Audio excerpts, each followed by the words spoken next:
The Pirates front office might be headed for a shakeup, and fans have questions about Don Kelly, Ben Charrington, and what comes next. That's next on Locked On Pirates.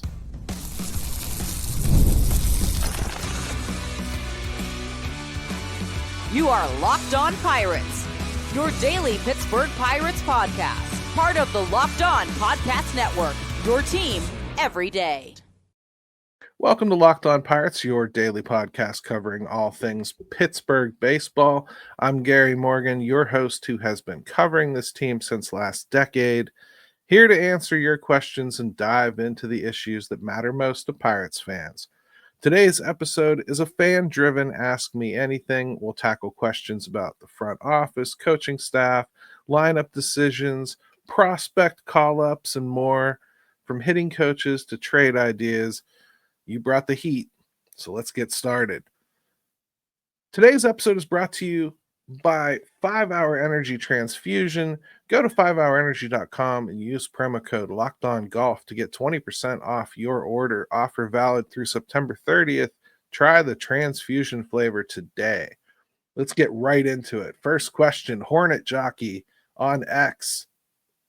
Given the player availability, what would be your starting lineup and rotation for the rest of the year? Well, most of the time anyway, right? Let's assume platoons happen, okay? That's what I would say. Here's what I would do, and it may not be perfect for you. There may be other players you'd prefer, but this is what I would start with. I'd go with Peguero in left field, Gonzalez at second base, Reynolds in right field, Cruz in center when healthy, Devaney at shortstop, York at third base, Horwitz at first, Davis at catcher, and DH I think should float. DH I think would be a good catch-all spot. That's how you work those veterans back in, let them play or continue to play whenever you're not going to use them in the field. But for the most part, I'm going with an all could be here next year lineup. James Littleton on Facebook asks, when BC is fired, do you think they will go with someone that has experience or a first-timer for GM? Will they keep Kelly as manager? Well, there's a lot of questions in that question. First, as far as I understand it, Kelly at least has a very, very good chance of coming back next year. Let's not forget that the coaching change didn't come from Ben Charrington. That was Bob Nutting. And it's something that Bob Nutting got talked into in the offseason as far as going with Derek Shelton to begin this season. In other words, he already felt this way. And then the way the season started, he basically was like, okay, I got talked into it. I shouldn't have let myself get talked into it. We're doing it. And they went out of their way to make sure they didn't name Kelly interim, and I think that's purposeful. And just my own intel, it sounds to me very much so like Bob Nutting wants Don Kelly to be the coach next year, regardless of who the GM is. In fact, I think it would be something that he would kind of, I don't want to say force upon a GM because I don't think it's quite to that level, but let's say it would be a pretty sturdy suggestion that he wants to see Don Kelly there. Now, do they hire somebody with experience or a first-timer? I'd love to tell you experience. I would think experience would probably make a lot of sense, but Ben Charrington had experience, and like the guy that we're all experiencing sour grapes over, Matt Arnold, didn't, I think personally, if I'm the Pirates, what I'm trying to do is go after, and I kind of mentioned this when we were talking in the show the other day about potentially trying to pick somebody off from Milwaukee or another team that is very successful in this realm. You could even look into like whatever we're calling the Athletics now, Sacramento, I guess. They've done a really good job of developing and onboarding young kids and drafting and identifying offensive talent. And maybe that's a guy that you go and look for. But I think I'd be looking for somebody second in command. somebody that's waiting for an opportunity, somebody that can kind of grow with the team, somebody that isn't going to come in here with, well, this worked here, and show up like expecting the same thing. Like, maybe you don't have the same resources in Pittsburgh that you had there, or maybe you don't have the same autonomy here that you did there. I'd like to think that you could be successful with or without that here. And to me, that's a younger guy, just a younger guy that can kind of flex and roll with the process and grow with the process. You get somebody who's done this before, well, they're gonna have a way that it worked for them before, and so in some ways, you would already have a little bit of a head start. You know, they've already gone in and made some major changes to a system. They already know what to expect when they go around firing people. They already know what to expect when they start shaking up departments. They've been there, done that. Younger guys, maybe not so much. Maybe a younger guy or gal. Let's not pretend that there aren't, women options now. Maybe a younger person doesn't have that same kind of feeling that they can get away with just about anything. Or at least they won't sweat it. I'm not sure. I think I'd probably go with a younger option. And this isn't about money, but you could probably assume that it's cheaper. I would think that that would cost you less to give somebody an opportunity. And I think you'd have less direct, like, nah, I'm good from people if you were looking for somebody looking for their first opportunity. I don't think it's as scary as you believe it to be coming to Pittsburgh, but I also think whoever they hire is set up. They're set up. They have none of the pressure that Ben Cherington currently has to make right now a winner, because it's not their fault that the team is in the situation they're in. So to a new GM that comes in here, they just look at what just got rated the number 2 overall farm system in baseball, and there's nothing dirty about that. At some point, if they shepherd this team for 4 or 5 years, those players are probably going to factor in here, right? So then you're talking about how you manage to make what you have a little bit better on the way there. And I don't think that this hire makes a difference as far as whether they're going to successfully extend Skeens or not. I mean, at some point that takes money, period. And we all know where that comes from. Stephen Conrad on Facebook says, assuming BC is fired and the new GM is hired, and also assuming that the new GM runs the franchise as adroitly, what a word, as the Milwaukee Brewers, how long until we can expect the Bucks to be in playoff contention? So Steven's contention here is, okay, you go out and you take the Milwaukee path. You get a Milwaukee assistant that can come in here, and let's pretend that they aren't a copy of a copy, and they actually are as good as Matt Arnold. Hey, it worked for David Stearns, right? That's how Matt Arnold came to be. So let's say that that's what they do. How long would it take to be in playoff contention? I would think if you're going to do things the way Milwaukee does, pretty quick, because you're going to take a lot of these building blocks that you have and you're going to augment them with talent. And you're simply not going to be afraid if it gets passed by. That's a lot of it is just about not being afraid. We talked a lot about Rhys Hoskins the other day.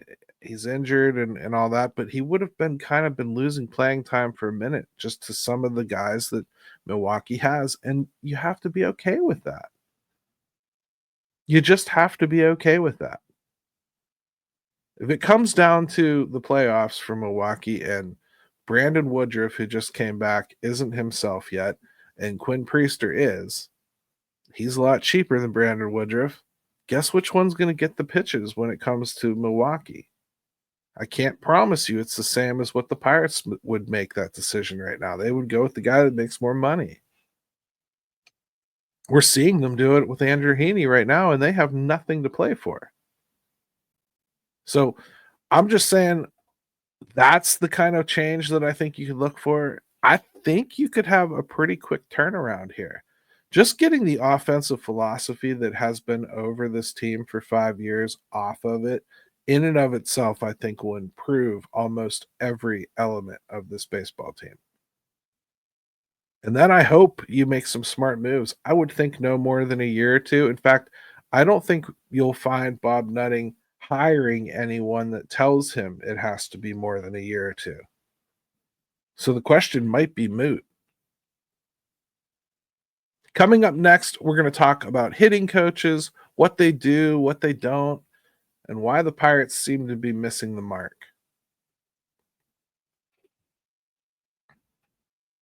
Time to fuel up and turn it up with 5-Hour Energy Transfusion. It brings the bold grape ginger and lime flavor of your favorite golf drink, minus the alcohol, into a quick, energizing shot. Whether you're sinking birdies or just making memories with friends, this one's a hole-in-one for your energy game. Let's be honest, some days on the course or off it, you just need an extra boost to stay sharp and energized. I think last week I made my craziest shot in the world, and it was it was a 7-iron that went almost 200 yards, and I felt like it was directly because I was having a 5-hour energy before it. It gave me that boost that I really needed. Golf is all about good times with good people and good flavors, of course. The grape ginger and lime flavor gives you the best parts of your clubhouse go-to without chasing down the bev cart. If you go to 5hourenergy.com today, that is the number 5hourenergy.com, you can use my promo code LockedOnGolf to receive 20% off your order. This offer is only valid until September 30th on one order and cannot be used with other promotions. The code is not good on subscription orders. Whether you're meeting up with friends or trying to turn 18 holes into 36, get the energizing boost you need to power through. Order transfusion-flavored 5-hour energy shots today.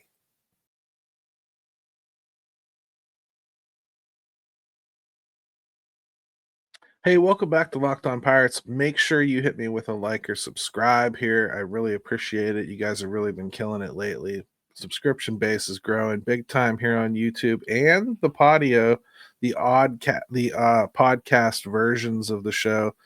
I don't talk about that as often because it's a little bit easier to feel like I'm talking to an audience that's watching me. But those of you that listen, you still far outnumber the YouTube listeners. So never let me forget you. Okay. Make sure you comment on social media outside of YouTube. Don't let me turn this show into just responding to the YouTube viewers. You guys need to give me your feedback too, so I make sure that the show is up to your par. So Unwell Logic on YouTube says, "Hey Gary, what do hitting coaches actually do? Or maybe what do other teams' hitting coaches do that the Pirates don't?" This is a great question. First, I would say it's different everywhere, and for every single hitter, it's different. Most veteran hitters don't interact with the hitting coach the way that you think they do. In other words, when Brian Reynolds is in the batting cage, Matt Haig is not standing there telling him to get his elbow up or critiquing his stance or talking about his leg kick. If Brian comes to him and says, "Listen, coach, something's off with my timing. I can't figure it out. Let's look through the tape." Good chance Matt Haig's got a couple tips or hints that he'll throw at him, and you'll see Brian try to work on that himself. Younger players, well, they get a little bit more intrusive coaching, and a lot of that is, unfortunately, in this system, filling their heads with statistics and talking about an overall approach of patience and waiting for your pitch in a zone to do damage on him. We all know because we're watching it. Other markets, it's not quite like that. There's not necessarily an overriding philosophy. Sometimes there is, but it's as simple as get your swing off. In other words, your goal should be to get 2 quality swings off in an at bat, and then if you have to, go to protection mode. That's not the Pirates' philosophy. The Pirates' philosophy is, again, take a good long at bat, take a lot of pitches, make sure you wait for what you want to swing at. And it preaches this like ethos that a walk is just as valuable as a base hit or contact. And it gets you into situations where you have a runner at third and one out, and you have a guy at the plate so ingrained on taking that good at bat, taking a walk if you possibly can, that they forget the goal really is getting that guy home from third, and you have to make contact to do that in some way, shape, or form. So hitting coaches in particular, they're different for every team. Like Matt Haig might be a great hitting coach. I don't know. The overriding philosophy that he's asked to indoctrinate people with, I think, is a dampener on approach and everything. So it's hard for me to evaluate what he does. I can tell you, though, for veterans, though, this is across the board.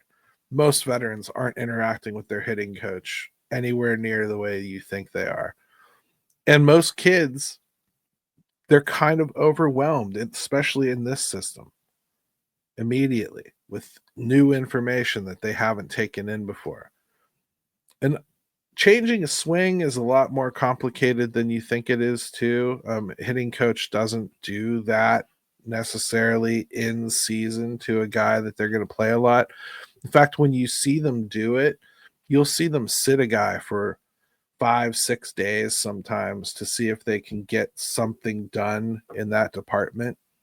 And you don't see that often with guys that we're talking about, like veterans, like starters. Like Brian Reynolds isn't going to sit for 5 or 6 days to take something into the shop, but somebody else would. I know this doesn't clarify your question, but the best answer really is that it's different everywhere. And if you have an overriding ethos that you're trying to bake in, sometimes that is more effective in good or bad to the player than any kind of little adjustment you could make. For the most part, they're disseminating analytics information, and this is every team, not just the Pirates. They're trying to make sure you understand what a pitcher's going to try to do to you, what they can do to you, what's in their arsenal. You'll talk to them before a pinch hit at bat, or before they face a new bullpen arm. Here's what this guy has, that sort of thing. It's not necessarily like, hey, do you realize that your bat speed is slower than it's not like that. Not in game, not in season. That stuff happens in the off season. That's more like what Driveline does, where they break down your structure and your mechanics. Or it doesn't have to be Driveline. Connor Griffin did it with his father in the off season before he started this year. He knew he had to make some adjustments to his swing to have his game translate from high school to the pros, and he went ahead and proactively made a lot of those changes with his dad before he got to the pros. It doesn't have to be a hitting coach, but if you do the stuff in the off season, you can often avoid the hitting coach having anything to do with it. Ed Fleming on Facebook says, it seems like with what they have in the system today, the best offensive infielder might be Horwitz, Nick Gonzalez, Devaney, and Peguero, at least until Griffin is ready. Why the heck did they keep marching IKF and Triolo out there? Well, Ed, first, you're not going to like this, but IKF and Triolo aren't the same player. Just because you're tired of Jared Triolo doesn't mean that Jared Triolo is in the same exact boat as IKF. Jared Triolo is a Gold Glove winner and a really good defender, and so is IKF. But Jared Triolo has years of team control left. He was a second-round pick. It's not like he's a trash pick that you just throw away. I could argue that they owed him more soak time in the minor leagues after they sent him down, and they really should have done exactly what I just talked about a hitting coach doing, which is trying to deconstruct his swing a little bit after they demoted him, because Jared Triolo needs to make some changes offensively, or he's just not going to be an effective player. IKF, that's traditional like rental veteran that they should have moved on from. Those two players don't belong in the same conversation, if you ask me. If they want to give Jared Trollo more of a look, I get it. I just think I would have done something to give him a chance for it to look different, and they haven't. Um, Graves on Facebook. Who do you most want to see get the call to Major League Baseball, either as a September call up or before rosters expand? Well, I think the easy answer is Bubba or Barco. I'd like to see Bubba Chandler or Hunter Barco up here, and I think we should and could see both of them. But honestly, I wouldn't mind getting a look at somebody like Nick York. I think that's a guy that deserves a chance. And Malcolm Nunez is a guy I think the Pirates are probably poised to either lose in the Roll 5 draft or just rot. Get him up here. Like that. We talked about him being a third base option and third base was blocked and all that. Well, it's not blocked anymore. And he performed a little bit in AAA this year, and he's well beyond the age. Malcolm Nunez is a guy that interests me. I wouldn't mind getting him up here and seeing what he's doing. Cam Devaney, for sure. At 29 years old, I can't think of any benefit to keeping him down there any longer. Eddie Yean kind of interests me, if only because I think they've got a Rule 5 decision on him too, and maybe it would be better to make it this year. That's what I got right now. Alan on YouTube says, would there be any benefit to the Pirates going with a 6-man rotation rather than normal 5-man rotation? I guess there could be, Alan, but do they really feel like they have a fleshed out 5-man to you right now? I think that's a step we should get to before we start talking about going with 6. And Hunter Barco and Bubba Chandler, one of their biggest issues really is getting deep into games. Now, part of that's being restricted, but part of that is they're throwing so many pitches, especially Bubba, that he's barely getting out of the 4th inning. I don't know that you can make that one of your 6, because you're now talking about a short bullpen and you're basically penciling in 2 or 3 starts every rotation, where the bullpen's going to have to pick up a lot of heavy lifting. And I think we've seen that play out here over the last couple of weeks just with the 5-man that they're trying to operate. I'm open to a 6-man rotation, but again, let's get to 5 first, and then we'll talk about whether that's necessary or not. Next, we'll look at the Pirates' offseason priorities, who stays, who goes, and what positions need urgent upgrades. Most people can't name all their financial accounts or even what they're worth, whether it's 401ks, properties, investments. And when you don't have the full picture, you can end up leaving money on the table. That's why there's Monarch Money. It's an all-in-one personal finance tool that brings your entire financial life together in one clean, easy-to-use interface on your laptop or your phone. Monarch does the heavy lifting for you. You can link all your accounts in minutes, see clear data visuals, get smart categorizations of your spending, and finally feel in control of your money without even touching a spreadsheet. Do you have subscriptions that you forget that you're paying for every once in a while? Lord knows I do. Monarch Money makes sure that that doesn't happen anymore. It's super important. Don't let financial opportunities slip through your cracks. Use code LOCKEDONMLB at monarchmoney.com in your browser for half off your first year. That's 50% off your first year at Monarch Money with code LOCKEDONMLB.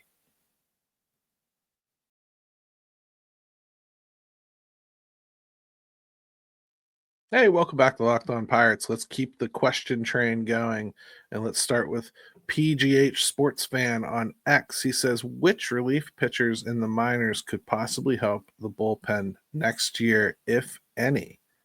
Well, I don't think it's an if any. First, they just called one up that I really think could help, in Evan Sisk, left-hander. I didn't hate that acquisition at all. I'm excited about that.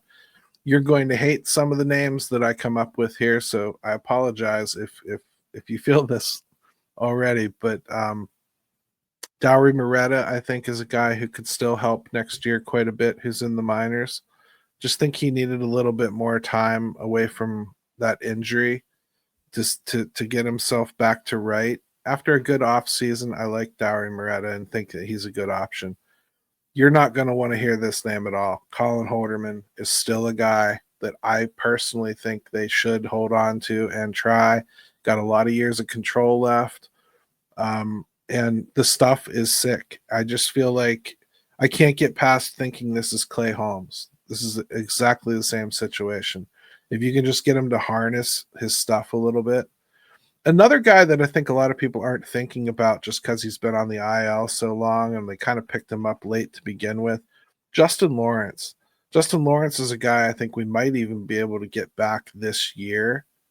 But Justin Lawrence is a guy that for sure I think it has a potential to really help out in the back end of the bullpen. In fact, he was really good when we first got him.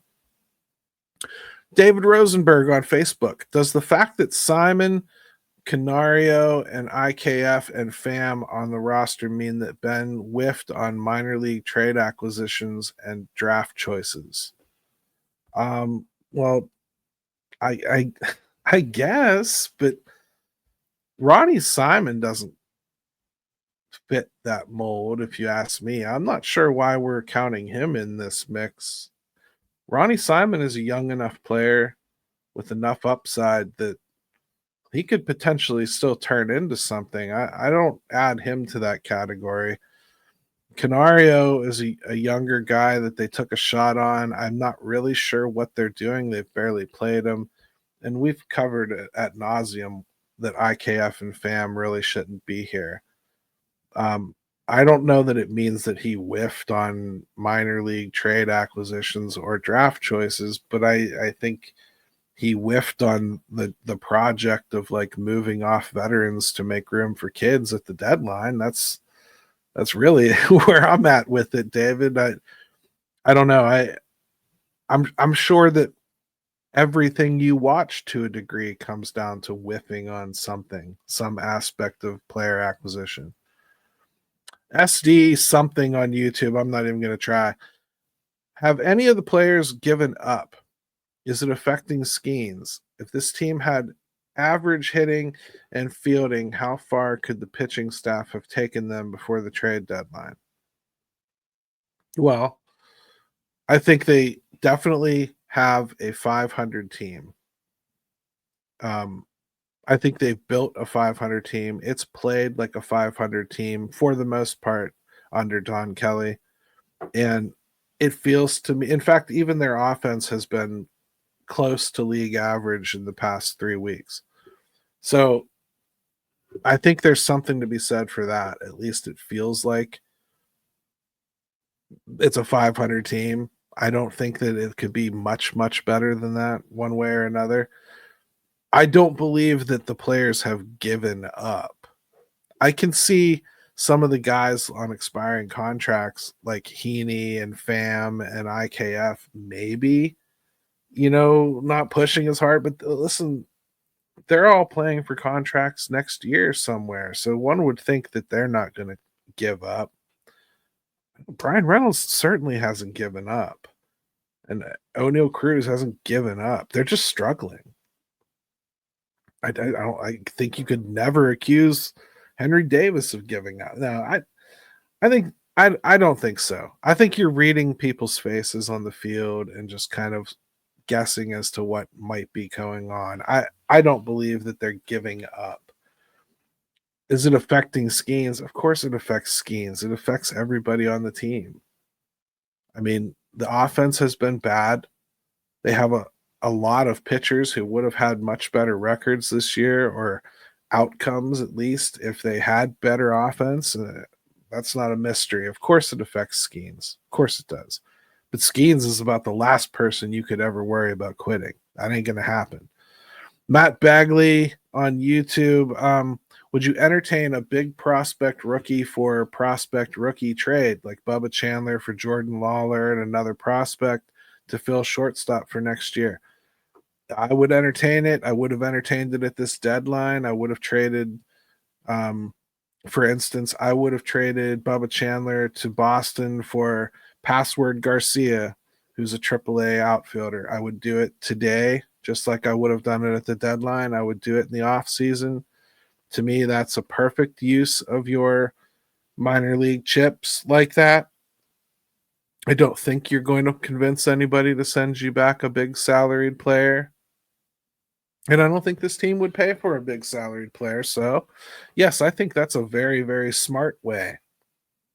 Probably a reason why we need a new general manager, because it's going to take somebody that'll actually be willing to look at something like that. We have seen him do it before. Quinn Priester for Nick York was exactly that sort of situation. Hasn't worked out for us yet. Didn't work out for Boston either. They shipped Quinn Priester off for a bag of donuts. Tom Lore on YouTube says, what do you think the cause of Cruz's fielding missteps is? He doesn't pay attention all the time. Clear. I think that was his problem at shortstop, even at times. He gets enamored with his own skill set. In other words, he's got this arm and it's a Ferrari in a trailer park, and he just wants to show it off sometimes. And I think that has kind of settled a little bit as the year's gone on. The other thing, too, he's learning a brand new position. You have to remember he's never played outfield before. And that's a completely different skill set than being in the field. I think we've seen his jumps improve. We've seen his routes improve. One thing we haven't seen, and this is the team's fault, they have surrounded him on the right and left sides with different players just about every day. So it's really hard to kind of get your feel for where your territory is. And when you have somebody like Jack Sawinski playing out there who's got a center fielder's mentality and skill set, you're going to have issues like they had where they ran into each other. In fact, Jack almost just ran into somebody else right after that. I almost ran into Alexander Canario. So it's a problem. You don't have consistency in the outfield. I think you create issues, especially when you're trying to train guys. I expect him to be better out there next year. I think the skill set translates to center field brilliantly. But does it actually ever take hold until he fully matures as a player? Maybe not. He's entering his first year of arbitration, though, and I would think that the numbers he's going to see this offseason are probably going to impress upon him the need to put the foot down on the gas and kind of turn his career into something. Let's see, Delbert on YouTube. Where did Seth Hernandez finally get assigned to? Has he taken the mound yet? No, he has not. He has not been assigned. He's still in high school. So, no, it'll happen, much like Connor Griffin, and it'll just be probably one outing, maybe two outings this year, and then they'll assign him. I bet it's probably in the FCL. If at all, it might even just be the side fields. I would think next year you're looking at probably Bradenton would be his starting point, and get the ball rolling. There's not much that's going to happen this year besides a handshake and get to know you and then move on and see what you can get done, kid. Garrett on YouTube, would you consider sitting O'Neal Cruz against left-handed pitching? Yes, I would. And guess what? So would your baseball team that's already been doing it. It's already been about a month now where they've been doing that, especially against tough lefties. Now, there's a reason that they're resistant to it. First of all, in the past, O'Neal Cruz has managed to find a way to hit lefties. We've seen it. In fact, he's regressed in that area. Right before he had that ankle injury, he was cruising against lefties. He figured it out. Something's completely off with him now. Everything, timing. It doesn't matter whether he's facing a lefty or a righty in many ways. He's not on. So there's something there. Let's hopefully that this little sit down with the concussion, he can come back a little bit more rested and kind of go off when he comes back. Because whether this should be the case or not, he is a guy that tires as the season goes on, and it shows. Look at how the stolen bases have fallen off the table. Look at how the routes in the outfield have changed. I mean, his demeanor has changed. He's tired. He shouldn't be. They got to do something with him in the offseason to help him prepare his body a little bit better. Thanks for tuning in to Locked On Pirates. Monday, we'll be back with an all-new episode. Don't forget to follow me on social media and drop your questions for future episodes. And if you're looking for more baseball talk, check out Locked On MLB or Locked On MLB Game Night. Until next time, Locked On Podcast Network, your team every day.